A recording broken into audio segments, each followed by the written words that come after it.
Hey, what's up, guys? This is actually New Year's Day. So I hope that every one of you guys had a good Christmas break. Good holiday season.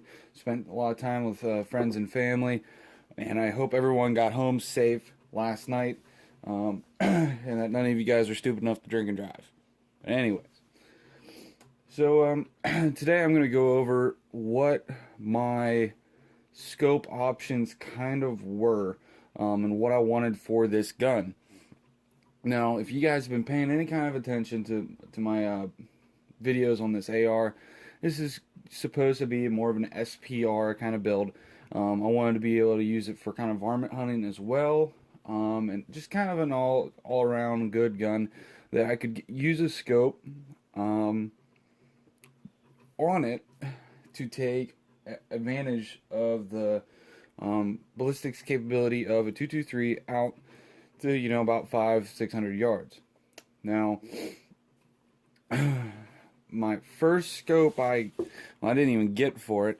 First scope that I put on it, and I am really sorry, guys. The light in here is not the best. Is this UTG 3 to 9 by 32 Bug Buster. Now, and I did a review on it, and it's a darn good scope for the money, but is not a scope good enough for the AR.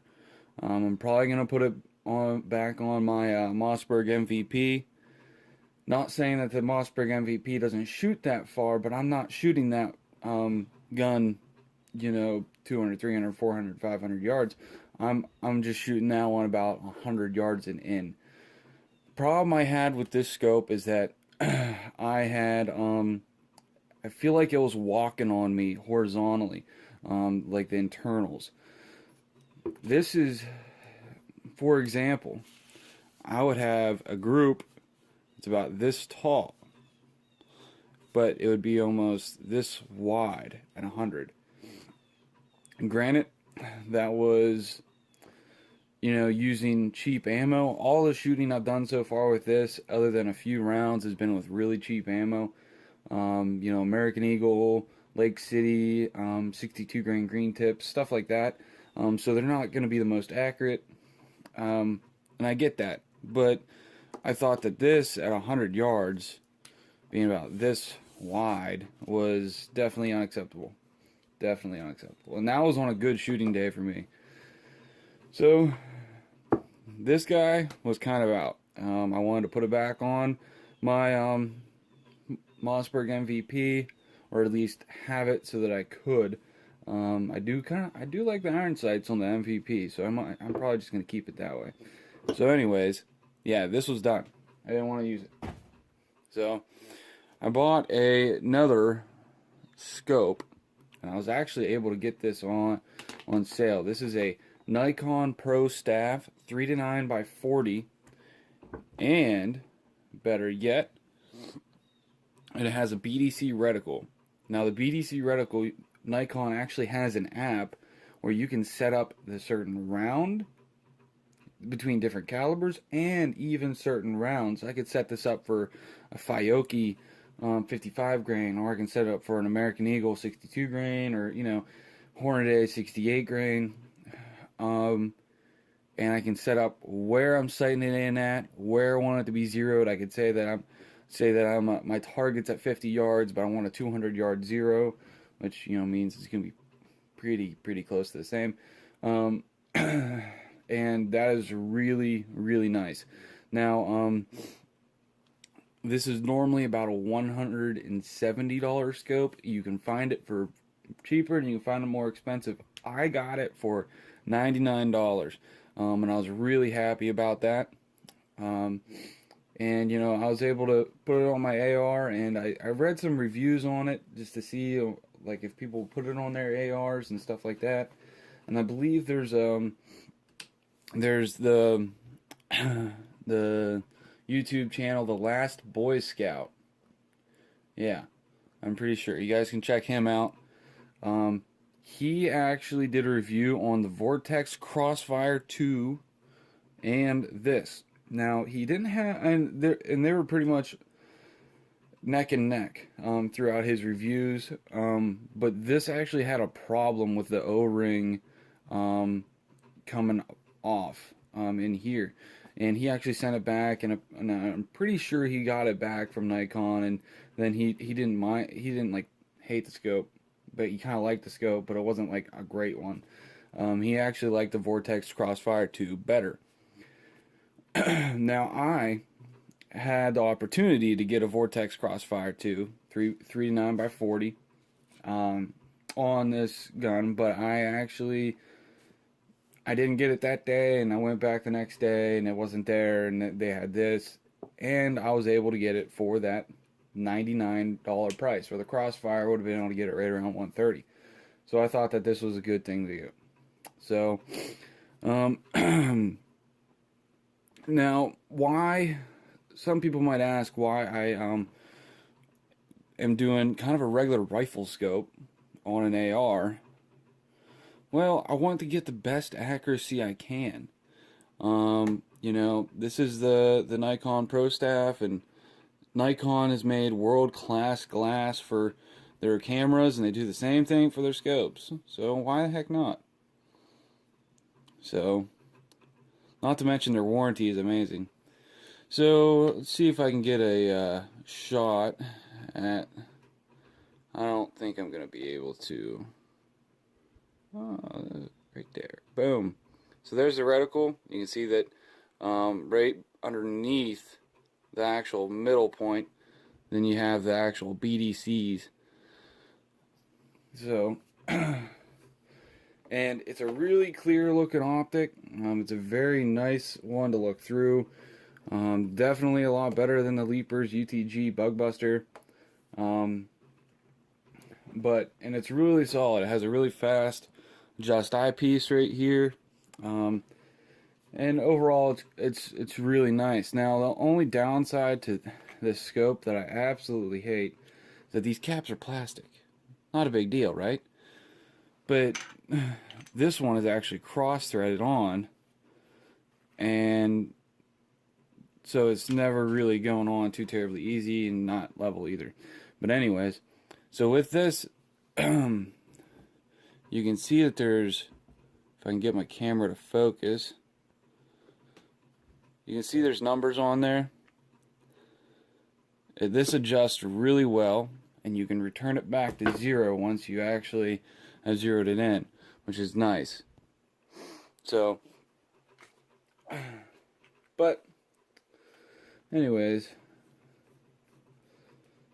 overall I think this is a great scope. And I think that all of you guys that are looking to buy or to buy or build an AR that you want it to be a pretty accurate AR, I think you need to look at some of these Nikon Pro Staffs. You know, just because you're not spending $3,000 on a scope doesn't mean that, you know, it's a great scope. These Nikon Pro Staffs are gonna do everything you need. If anything ever happens to them, Nikon can take it back, and they'll either fix it or send you a new one. So, which is great, which is awesome. So, but yep, that's what I picked for my AR, and that is what's gonna do me. The you know, I like some of the tactical looking scopes. Some of them have a really nice you know, reticle and everything like that, but to me, honestly, I'm not gonna spend over $200 on a scope on an AR right now. It's just ridiculous to do that. I mean, I was thinking about spending $200, and I was going to spend $200 for a few of my options, but you know, if I can find one cheaper, I say go for it. Seriously, guys, don't be spending you know, $900 on a scope. Now, guys, if this was like your self-defense gun, this was going to be the one that was underneath your bed, this is going to be in the corner of your room, beside your bed, whatever, then yeah, get a great scope that you know is going to work for you. You know, you can spend that extra money, that's fine. I don't see why, though. There's a lot of scopes that are going to hold 0 for you longer than you're ever going to need it. like this Nikon Pro Staff, or you know, like even a Leupold. The cheaper end Leupolds are nice. And you know, you don't have to worry about it. But you know, if you want to splurge a little bit, optics is, you can splurge on the optic, and you know, especially if it's going to be your self-defense gun. Personally, my self-defense gun is a Mossberg 835 Ultimate. So you know, that's just you know, what gun I like to shoot in that certain situation. But anyways, so real quick, I want to go over how well this scope is doing. Now I sighted it in. I put about 20 rounds through to sight it in, and then just yesterday I went out and I bought some Perfecta. This is the first time I ever bought Perfecta, mainly because they'd never have it at our Walmart. And Perfecta is actually made by Fiocchi. I can go over this on a different video. So you know, that's pretty decent stuff. Now, whoops. Please ignore these two holes. They are actually from previous range day. So I circled the ones, if you can see them. You got two flyers here. You got one here, and also one here. And I don't think you guys can see that too well. But these two flyers, this was the first one. And that was my first shot, and that was the second flyer, and that is my fifth shot. That was my last shot. So, you know, that was my bad, and I pulled them both. That, again, my bad. Now, all of these, this is at 100 yards, and I sight in at 50 yards, so that I'm pretty much dead on at 200. That means I was aiming down here. So that's about 1.5 inches up. I did actually adjust my scope down 2 clicks, but you know, either way, a lot of this can be solved. A lot of it can be solved with a better trigger, and I've noticed that. Now, right now, I can get away with this mil-spec trigger, but you know, it is causing some flyers.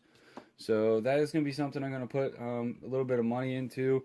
I'm going to actually, first off, before I buy any kind of trigger groups, I'm going to get Anywalk. I think it's Anywalk Springs, yeah. So, and I'm gonna work on that trigger.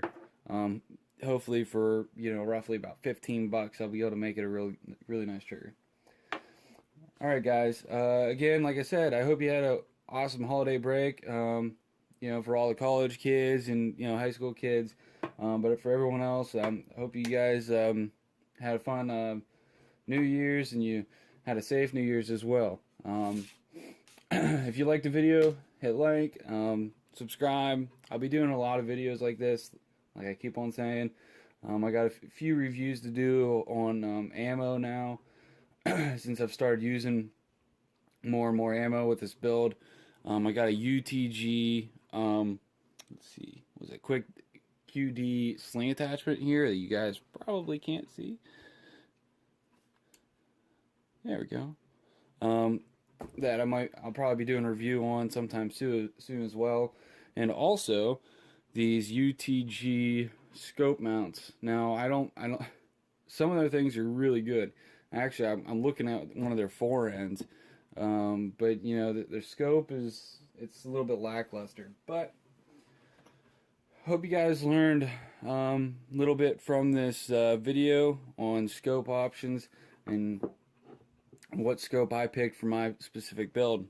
Alright, guys, you have a good day.